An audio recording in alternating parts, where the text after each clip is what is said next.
So the carnivore diet. This is probably one of my #1 requested videos next to the vegan diet. So in this video, I'm going to teach you as much as I possibly can about this animal-based carnivore diet that gets shoved down everyone's throat. For the remainder of this video, my ugly face is going to be down here in the corner for you to intermittently look at if you'd like. But we can start off by completely debunking any random diet that somebody tells you to follow on the internet with a simple ALCAT test.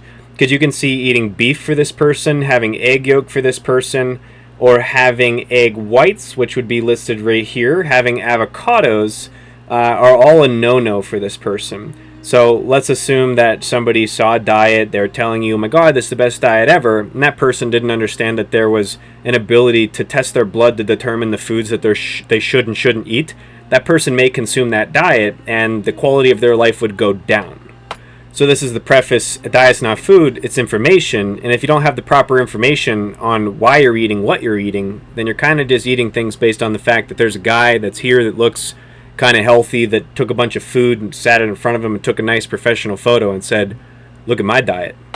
You're going to see a side of my personality in this video that you've never seen before, because this stuff it makes no sense. Like, oh, a picture of a random guy. If I need to perform physically again, I'm going to 100% eat an animal-based diet.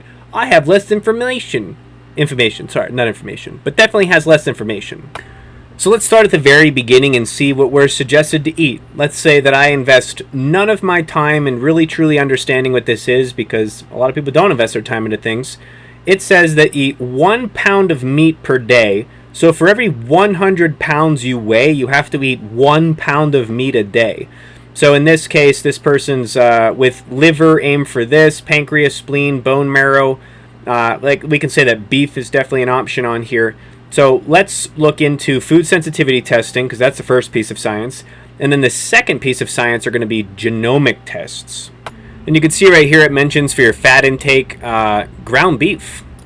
If we give person A beef, they're going to have a moderate reaction. So that's a big no-no. And then before we go into genomics, you can see that roughly 185% of your daily value of saturated fats is going to come from 1 pound of ground beef, which is 80-20, which is the suggestion on the website. Then we look over here at nutritional genomics, and then we scroll in on your gene profiles, and then we see limit fat intake, or limit saturated fat intake to no more than 10% of your energy. So no more than 10% of your calories should be coming from saturated fats, assuming that you have this gene variant. So you can see, just based on a simple nutrition test to determine food sensitivities and a genomic test, which is literally a part of you that does not change, choosing this diet is not going to help you out at all. And just very quickly, for people that choose the ketogenic diet, you have your CD36 gene variant, which increases your enhanced capabilities to perceive fat in foods. So this is why, why does one person like an avocado and the other person think an avocado tastes like the ground? Usually due to fat taste perceptions. And then you have gene variants for consumption of fats, energy from protein, limiting your saturated fat intakes. So there's a lot of genomics that define why you do what you do. And I think it's extremely important for everybody at least one time in their life to have their genes tested so they can understand. You might have genes to be an endurance athlete. So when one person loves going to the gym, well, congratulations, you have a BDNF gene that allows you to have more innate motivation to go to the gym. So now we have fruit and honey for our carbs, and then we go into dairy. Let's see what the fruits that are recommended. So papayas, blueberries, pineapples, mangoes, avocados from fruit. All right, cool. So technically, once again, based on the ALCAT test, we can see that this person has a severe reactivity to fructose. So taking this person's advice would not improve the quality of your health at all. And then on another food sensitivity test, you can see everybody's kind of different. So in this case, mild reaction to a banana. Banana. No banana for you. So far, the example of this diet is debunked based on a simple ALCAT test.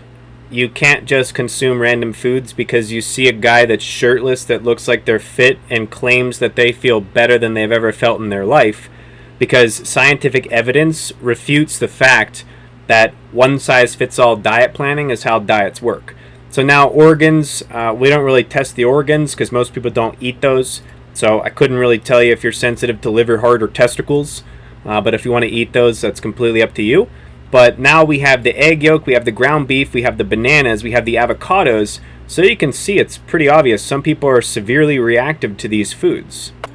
So I would say, based on this quick start guide, that it's probably just a general guide. However, now you know that there are two different types of tests that you would technically want to take before you decide to take any random person's advice on what you should be putting into your body. So now we're probably going to spend a majority of this video on this thing called the bullshit list. And I am not really sure where this person came up with these things, but it is absolutely, this is a doctor that is putting this type of information out there. I'm confused. And we're going to break this down, not every single one of these, but just a few that I've seen in like Centurion research. So like legumes, beans, I've seen beans in so many research papers about centurions that it blows my mind that this person would have put this together. So let's go ahead and click on these research links that they're leaving here. And I did do a little bit of homework on this. I can tell you that most of these research papers don't make any sense. So for instance, this one is about a rat. Bro's using rat research to try to tell you, oh, don't eat kidney beans because they mess up the rat's small intestine. Well, I'm a human last time I checked. If you identify as a rat, then you know what? You're right. It's probably bad for you. But I'm a human, so therefore I don't identify as a rat. So I'm not really going to take rat research very seriously. And then we have a piece of research with 50 incidents. This is the logic that a person is using to make people believe in their narrative, which is basically saying, you don't know anything. This is my diet. It worked for me. It's going to work for you. Look, it worked for these people. It's definitely going to work for you. There's no way it doesn't work for you. It says red bean poisoning in the UK, an analysis of 50 suspected incidences. 50 incidences. Just get this logic. This is a doctor trying to convince you that they know what is correct. 50 people between 1976 and 1989? Only 50 people between 1976 and 1989 apparently got food poisoning from red beans. Now, you know, don't eat them. It's bad. So based on 50 people over 13 years and rat research, we're supposed to not consume beans. Yeah. Very convincing so far, yeah, right? Whoa, most evidence ever. And by the way, these are abstract research papers, so it's not even all of the information. So they're linking you like the Cliff Note, don't worry, don't look into this type of thing, just trust me. That's not the right thing to do. I'm not trying to pitch my company here, but let me show you what somebody who's actually trying to help you is going to do for you. They're going to build a document that explains what they're explaining to you in a very simple manner. And then they're usually going to give you books that also support this evidence, and then the actual research paper itself. So see how big this research paper is with all of the information that you would want to probably be confused at, which is why they give you the smaller version of the research paper, because they assume that you're not going to go educate yourself on these things. But inflammation, the Wim Hof method, one of the most renowned things when it comes to cold exercise and breathing, is known across the entire world. So that's why diets aren't food, they're information, because if you have inflammation, it'd be nice to have the information to know that tumor necrosis alpha, interleukin 6, interleukin 8, interleukin 10, oh wait, I heard about these in rheumatoid arthritis. I also heard about these in depression. So there's a reason why they give you the tiny condensed version of the research, because if you actually go look into it, you're like, what is this person talking about? So you always have to find what is objectively true. Cold showers, using cold showers, lowering inflammation. If anybody wants to refute that, they're more than welcome to, but you're refuting the entire world at that point in time. Not just 50 people from 1976 who apparently got food poisoning from eating red beans. That's really easy to refute. And then I promise you this is going to get way worse than you think it is now. So based on 50 people over 13 years getting, upset stomachs or some sort of food poisoning here, you're more than welcome to go look into all this research here. 9 incidences of nausea, vomiting, and diarrhea. Yeah, food sensitivity. Eat the wrong foods, you shit your pants. It's quite normal. And now we're talking about Parkinson's disease, and it looks like nothing in this paper at all says the word bean. So control find bean. Whoops, sorry, B-E-A-N. There is not even anything about beans in this piece of research. So, like, why are we even linking Parkinson's disease? So, like, eating red beans is going to cause Parkinson's disease now? And just so you're aware, this is talking about the vagus nerve. So right here, a surgical operation which one or more of the branches of the vagus nerve are cut, reducing the rate of gastric secretion. So now, I don't know. I don't know how somebody would link research related to red beans and think that it has to do with a surgery in the vagus nerve. But here we are, just going through the website. That's publicly accessible information. All right, so I'm going to pick another one that's going to be fun for me because I know about it. So coffee. They did not even link the number one piece of research that determines whether or not coffee is actually good or bad for you. But they're going to just say that coffee has defense chemicals and digestive enzyme inhibitors. Okay, so now I guess, based on nothing about coffee, you can definitely check out this full episode of me telling you about coffee from 2 years ago and not even mentioning anything about CYP1A2 gene variants. And now somehow, based on, I'm a doctor, learned things in school, but won't tell you the truth. You have to listen to me, though, because I'm a doctor, right? So they say coffee is a clear negative for humans. Really? I am not even going to go into research because this is such a laughable claim, but you can just do a simple Google, coffer and liver health, NCBI. Consumption of 2 cups a day protects against the progression of all forms of liver disease. And then just continue to enjoy the antioxidant benefits, cancers, and fibrosis. So I still don't understand why a person would say things that aren't true. And mind you, I know it's on one of those foods over there. Some of the links don't even work. And then right here is your CYP1A2. So for your caffeine, you've got your caffeine, CYP1A2. This person has to limit their intake to 200 milligrams of caffeine, which is why they say 2 cups. Because in the safe world, 2 cups. A lot of people have this gene variant. A lot of people don't have this gene variant.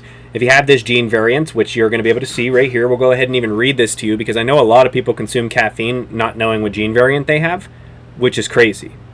And I'm going to read a little bit slower because I have a habit of talking really fast.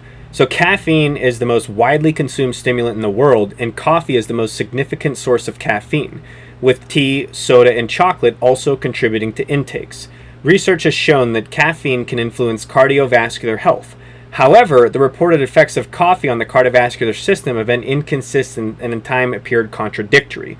We're also going to be doing a podcast with the lead researcher who has a PhD in nutritional genomics, and not only does it actually impact cardiovascular health, but it impacts kidney function. Because you notice when you drink coffee, you start to pee more. So there's a lot of cool research that's coming out of the field of genomics because now we have the ability to test each individual's specific needs so we know what that person needs. And not everybody is the same. Like, many people will try a diet and they'll say it didn't work for me.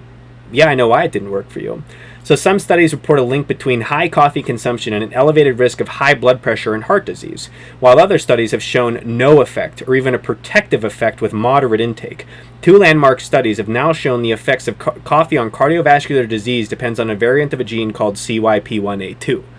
So why would a doctor that is trying to convince you to go to their diet not educate you on genetics? The answer is because they have no clue. Because anybody who cares about you is going to give you the education. Regardless if you decide to pay them money or not, it is important that you know the truth. So when I see this, like, this is just genuinely, like, I don't even know what to call this anymore. Both observational, epidemiological, and interventional studies don't suggest any unique benefit that can't be achieved through animal-based eating, fasting, saunas, cold plunging, and exercise.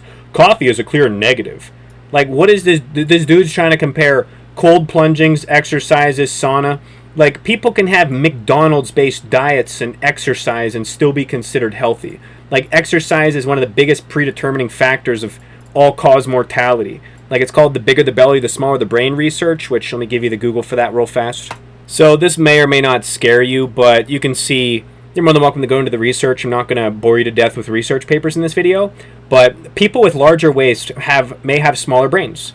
And this is new research. With the bigger the belly, the smaller the brain due to the visceral belly fat, the inflammation in the body, and the fat around the organs, so maybe linked to excessive body fat to smaller brains.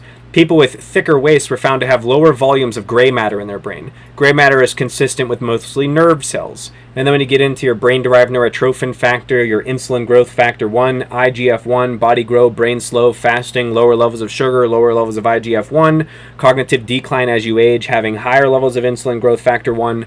So you can start to kind of paint all this stuff together. And if I'm overwhelming you at any moment in time, you are more than welcome to go to the website. We give you the research papers, we give you the Google Qs, we give you the books to read. We quantify all of that in documents so you can go educate yourself and finally know what's true. So you don't have to go on a random website where somebody's telling you stuff and there's absolutely no links or nothing about your CYP1A2 genomics. And that's one of the identifying factors whether or not it's actually good or bad for you. It's confusing why they put this stuff together. But remember, the reason that this exists is because they have to support the narrative of what they are telling you to do is true.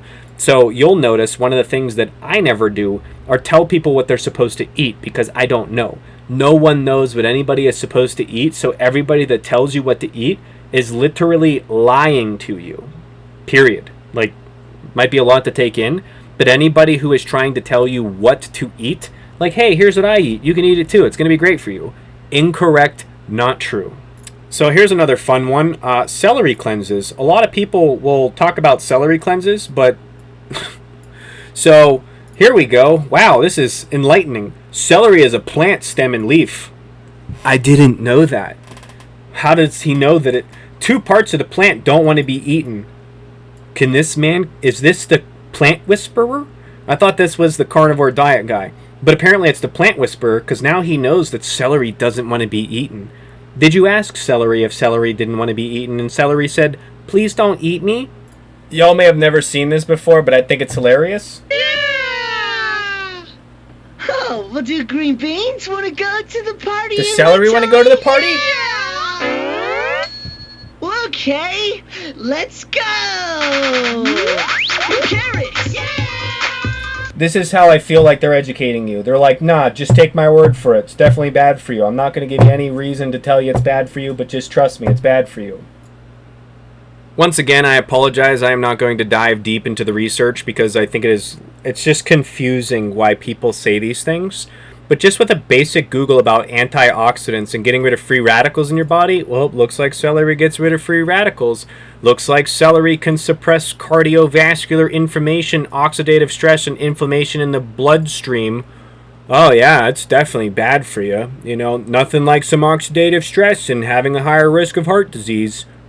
I don't understand. I'm so confused. I mean, hopefully we're equally confused at this point in time. Like, I thought this was a diet that people are supposed to follow.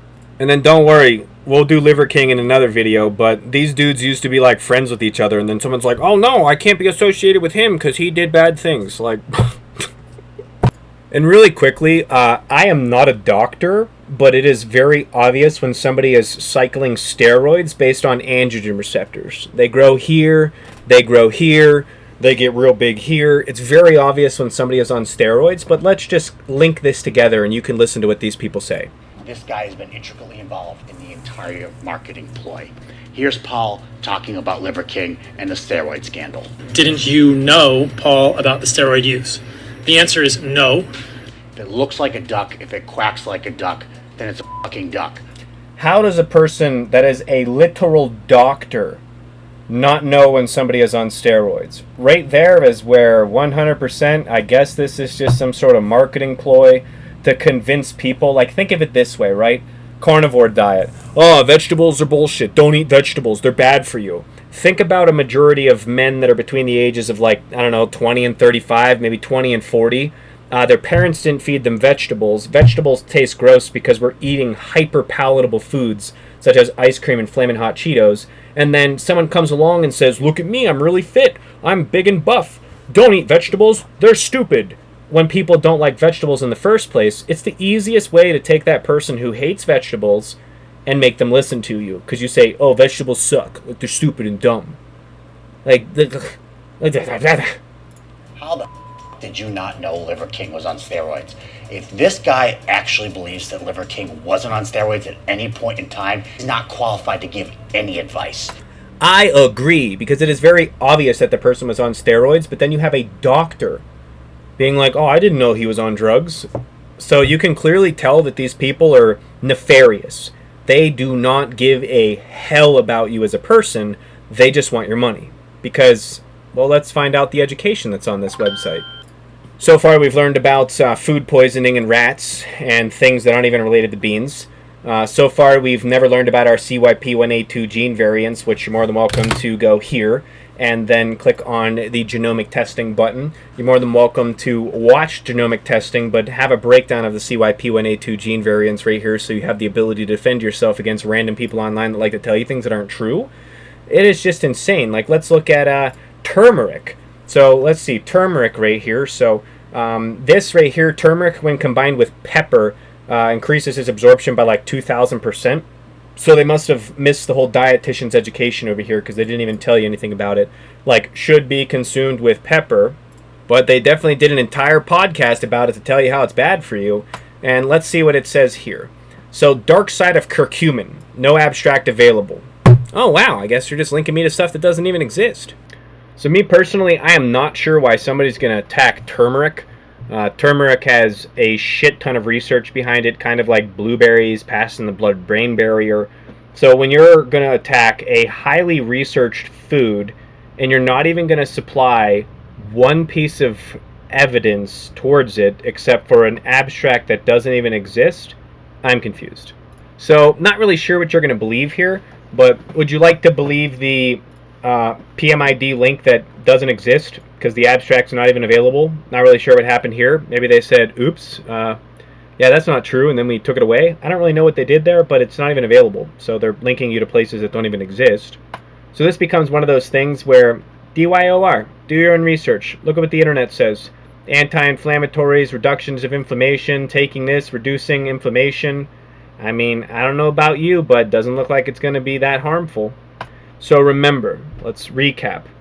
Everything that you're seeing on a website that looks like I don't even know where that website went because I have to hit the backspace button. Haha, that's where the website is. Everything you see on a website that looks like this is all based on marketing. Like, check this out. Oh, hey there. Something just confusing to me. You know, Centurions, Blue Zones, you may have heard of this, you may not have heard of this. But diets for people living over 100... Beans! What? So if you've never looked into Centurion research, like, what are people living over the age of 100 consuming? Like, what do they eat? You'll realize it's definitely not pounds of meat. But apparently, for marketing purposes, vegetables are bullshit. Now, there are definitely a few of these that I'm going to 100% agree with. Let me adjust my cam right here a little. Yeah, there we go. See me now? Like bread, rice, oats, these types of things. It depends. Like if you put your rice in a refrigerator for 24 hours, it changes the way that your body processes the carbohydrates. With breads, technically, you can read the book called The Mind-Gut Connection, The Microbiome Diet, Grain Brain. It is going to support some of this stuff. And then with mushrooms, it's kind of like, oh no, mushrooms are bad, like various forms of cancer in animals. Oh, I forgot, we're all rats. You have to identify as a rat if you would like to have this evidence be supportive of yourself as an individual. I, however, identify as a human. Last time I checked, I'm told I'm a human, so I guess I'm a human. I don't really know. Apparently the other piece of research is for mice, so now I have to either be an animal, a rat, or mice for like all this research to mean anything. Like, what even, like, why do people do this? Like, how to ruin your credibility 101. Link rat research to people and say, oh, well, these mice were having issues with it because, like, you know, a mouse definitely experiences stress from maybe losing their job, or maybe their partner got pregnant and now they're stressed because of their finances. You know, mice, their DNA definitely impacted the same way as a living, breathing, conscious human being. So far, I will say it is quite interesting that there is a list of things that are technically bullshit that, yep, that's in Centurions. So let's see, beans are part of Centurion diets, coffee, we don't even get educated on our CYP1A2. Our celery across the board has anti-inflammatory protective benefits. Our turmeric, which was turmeric right here, the research link doesn't even work. Like, this is crazy. And then I'm done beating up this bullshit list with one last connection in your brain for you. let's talk about the most researched man in the world who consumes olive oil, and then somebody who clearly links inferior research and is fully built on marketing, probably trying to market towards people that don't like vegetables. Don't like your vegetables? Well, my diet's going to work for you. Don't get any sort of testing to determine whether or not it's going to work for you. Just try it anyways. So olive oil. He says olive oil is bullshit. Is it really? So I'm going to say it's a little bit weird that the most researched man in the world consumes olive oil, and then somebody who shares inferior research that clearly has a marketing ploy to tell you, do this, don't do that, tells you not to. So just some things on here. When you see grains, so for the grains part right here, let me close all these out just to give you a little bit of books to read. So boom, nightshade, nuts, oils, roots, seeds, celeries. Okay, so the book called Grain Brain. That's going to help you understand your grains. The microbiome diet, the mind-gut connection, the plant paradox, Stephen Guthrie. If you've never heard of Stephen Guthrie, read books by Stephen Guthrie. So you're looking at your nightshades, you're looking at your oils, you're looking at your seeds, you're looking at your stems, you're looking at your roots. Plant Paradox by Stephen Guthrie. Some of it's going to support some of these things when it talks about, like, where's our tomatoes on this person's list? So, like, the nightshade vegetables, considered deadly. But once again, you're going to have one person who does this, and it works for them like magic, because diets aren't based on food, they're based on information. So for one person, this will be true. But I've also met people who have read the Plant Paradox, followed that diet, and every single problem they had went away. So the premise of this is, don't guess what diet is right for you. There are tests that reveal information about you on a genomic level, a blood level, a gut microbiome level. There are so many different areas that we can test to be able to determine what is right and what is wrong. But two good books you're going to want to read to have a little bit more education here, because, I don't understand why people build these websites, but then they never the only education they're going to give you is them telling you, hey, this is what I do. Like, here's the information that I'm telling you. They never give you a third-party source that says, hey, I didn't research this, you didn't research this, you can go learn from these people. And they give you these, says, wait, don't just pass that, please, read this. And then we click this link, and the abstract isn't even available. So, I'm not sure what's going on over here. Maybe they gave up on this business, maybe they didn't give up on this business. I still see them active on social media. So when somebody's like, hey, I'm the type of person that enjoys meticulously educating myself on somebody before I decide to pay money to them. Because if somebody says, oh, that'll cost $20,000, yeah, sorry, man, it's really inconsistent over here. I can't tell if this is right, this is wrong. I also see you didn't suggest any ALCAT testing or genomics testing, but you're telling people to not do things that are obviously false in some cases and true in others, but you're not offering any of that for the public. There's also no kind of third-party education system, because these are technically research papers, but the average person does not, one, have the time, or two, the technical knowledge, or wants to learn the technical knowledge to even read these research papers. Alright, this is the last one I'm going to do, and we're moving on. But, alright, tomatoes are bullshit, and then we click on the first one, doesn't exist. The second piece of research, oh, potatoes. Potato, tomato, tomato, potato. I guess they're the same thing according to this person. So here we go again. I thought we're supposed to be learning about tomatoes, not potatoes. Confused. Yeah, me too. So one of the last things that I try to look for whenever I'm trying to determine if something is true or false is an unbiased education. So like an example of unbiased education would be, we have an online income page on our website. It's an unbiased, it's technically a biased education because it's the way that I learned how to make money on the internet whenever I first started a really long time ago. But it's also an unbiased website page because it gives you other people to read from. So you don't even have to use what I have, because there's so many other alternatives out there in the world. So when somebody creates something and tells you, hey, this is the only way that you can do it, and they never really connect you to other people, I don't see mentions of any of the doctors that have written world-renowned books about these topics even mentioned here. It's just like a very closed community. And you can identify these closed communities by just going over to these about pages, right here. You can see their name, you can see the information, But look at, like, the bad news is you live in a zoo. I don't live in a zoo, I live in a home. So apparently, like, these are where these messages are crafted in marketing. They're like, hey, I'm only speaking to that, like, one person who believes the same thing as me, and if they don't believe the same thing as me, then, well, whatever, see you bye. The good news is that the cage doors are open. So apparently we live in a zoo and the cage doors are open, and then you start seeing things like you're being told to stay indoors and hide from the sun. I can't tell you the last time somebody told me to stay indoors and hide from the sun. I don't even know how that's a thing.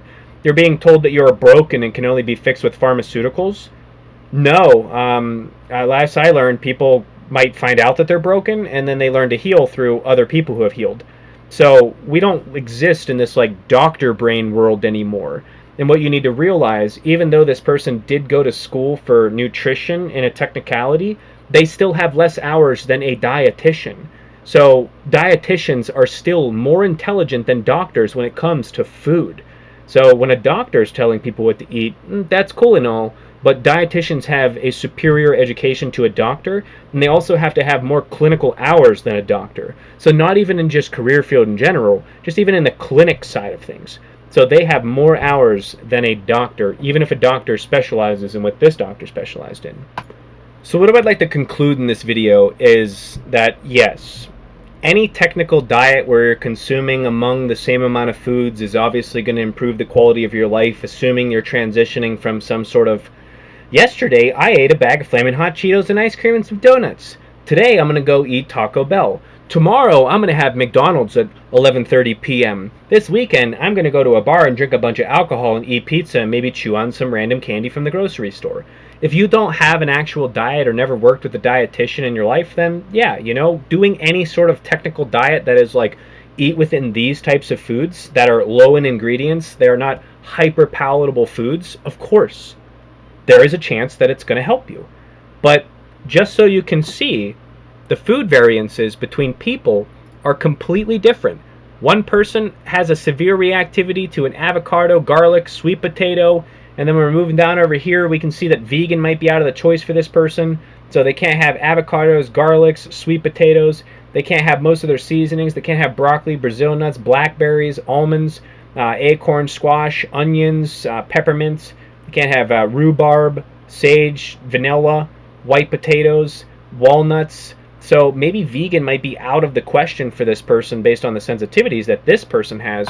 But vegan might not be out of the question for this person. However, there are certain things like, okay, pinto beans. Apparently beans are, you know, based on 1976 to 1989, 50 people got food poisoning, so therefore they're bad. So, like, here's a food sensitivity test. This is actually one of my food sensitivity tests at one point in time. So you can see, like, okay, most people believe that egg whites, yeah, you know, eggs, choline, it's the highest source of choline, your eggs. That could be good for one person. Lemon water, oh, just put more lemon in your water. It'll help you drink more water.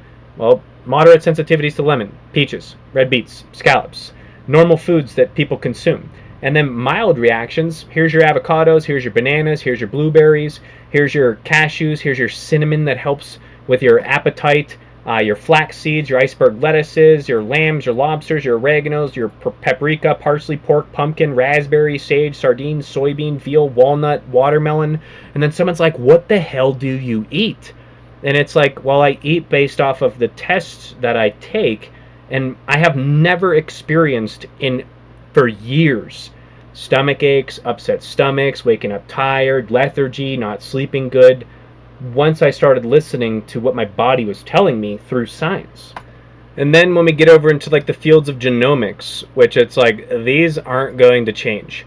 So you can see one person, gene variants, lactose, gluten low, caffeine typical, CYP1A2 elevated, whole grains, make at least half the grain products whole grains, limit sodium intake, consume up to 5% of energy as omega-6 fatty acids. So like, oh, your seed oils are so bad for you and horrible and you're going to die. Well, this person needs more omega-6 fatty acids than another person. So now it's just like, oh, wait, I'm missing omega-3, 6, and 9. What are the difference between 3, 6s, and 9s? Those are things that I want you to educate yourself on, because if I just sit here and tell you how to do things, you're not going to want to do any of these things unless you believe that they're true. So here we have one person who has these elevations, and then if we click on a different one, you can see that it's completely different.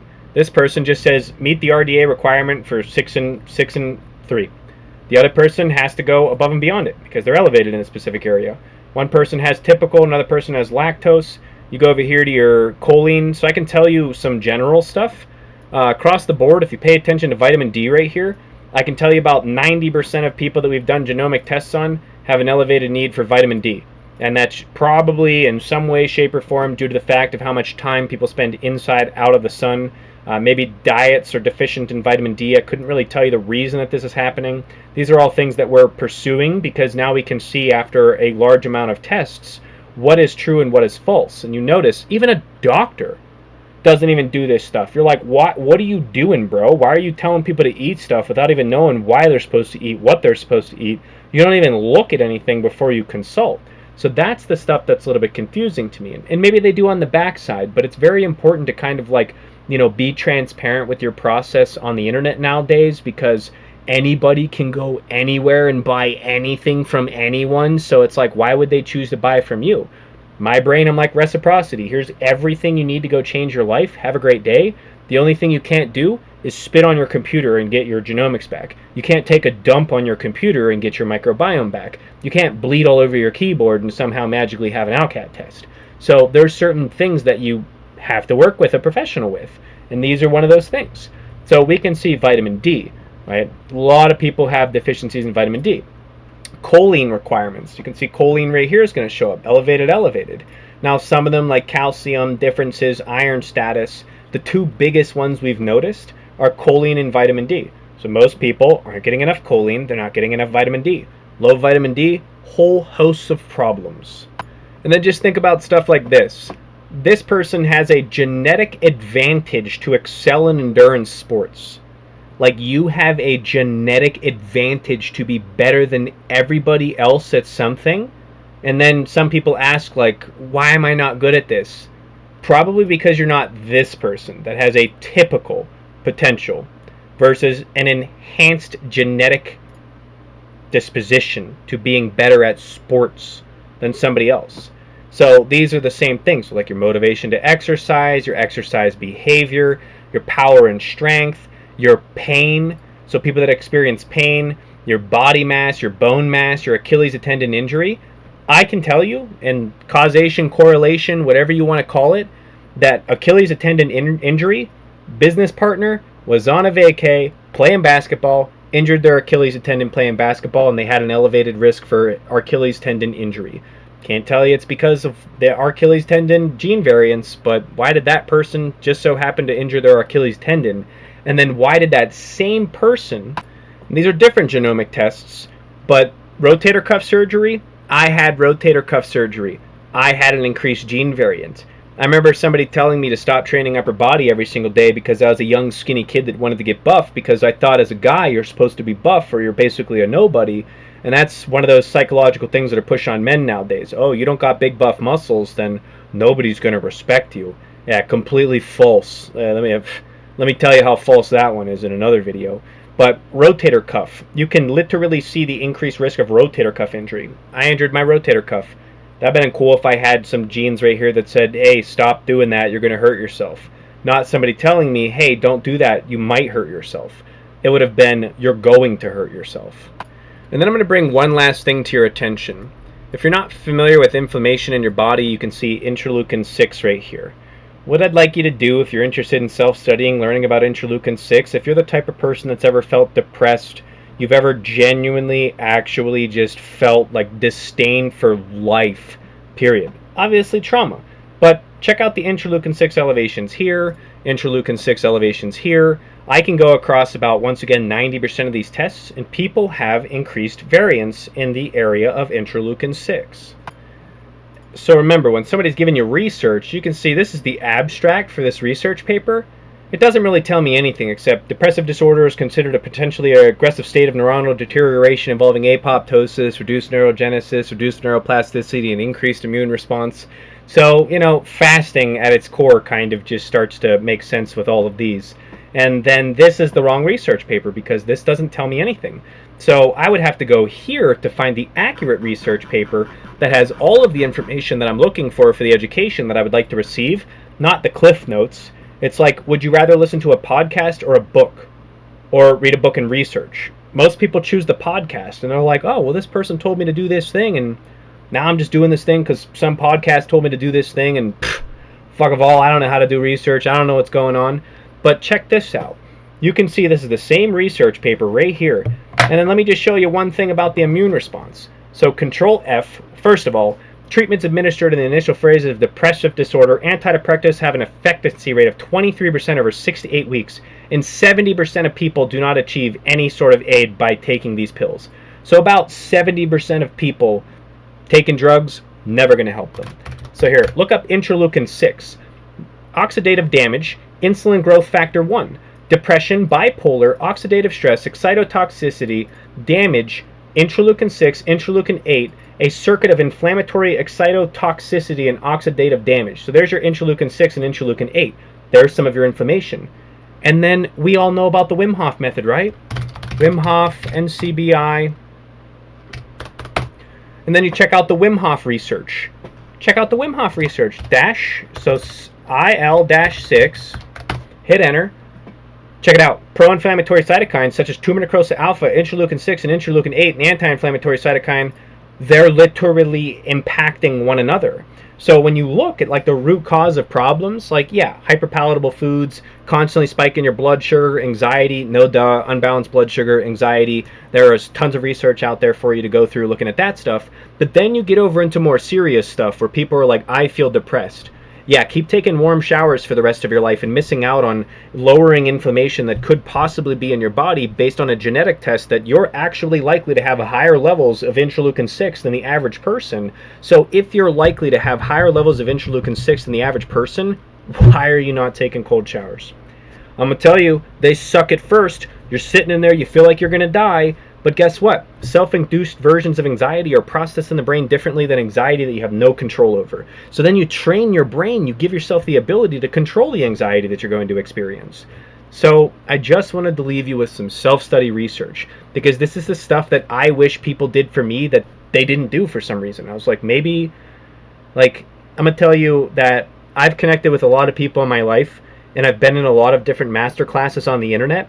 And here's what some people say. Oh, yeah, bro, I just read a book and then put the information out there and just read the book, stay ahead of everybody else. I read a book and then I teach them the things that I learned in the book, and then I'll read another book and then I'll teach them those things that I learned in a book. And I paused and I was like, wait, these people don't even try the information in the book? Like, they don't even validate if it works? And then I'm like, guess I just wasted 4 years of my life reading a shit ton of books and only giving the people the ones that work, because I don't want to be a person that tells you to do something and then it doesn't work, and then you come back and look at me like, what's this guy doing? So always, always, always look into books, look into research. Don't just take someone's word for it. Because I can sit here all day and tell you how to do things, but you're not going to do those things unless you believe that they're true. So if you've never had like a genetic test, a blood test, you've never worked with a dietitian, work with one. It's a very, very eye-opening experience where the dietitian's like, oh, duh, silly. You're like, what? So right here alone, cold showers help people with depression based on the inflammatory responses. So let me know down below if you'd like me to make a part 2 for this. And I'm going to do the Liver King for y'all, because I think it's kind of the right thing to do whenever you have a doctor say... And the steroid scandal. Didn't you know, Paul, about the steroid use? The answer is no. Yeah, of course, a trained doctor has no idea how to spot androgen abuse.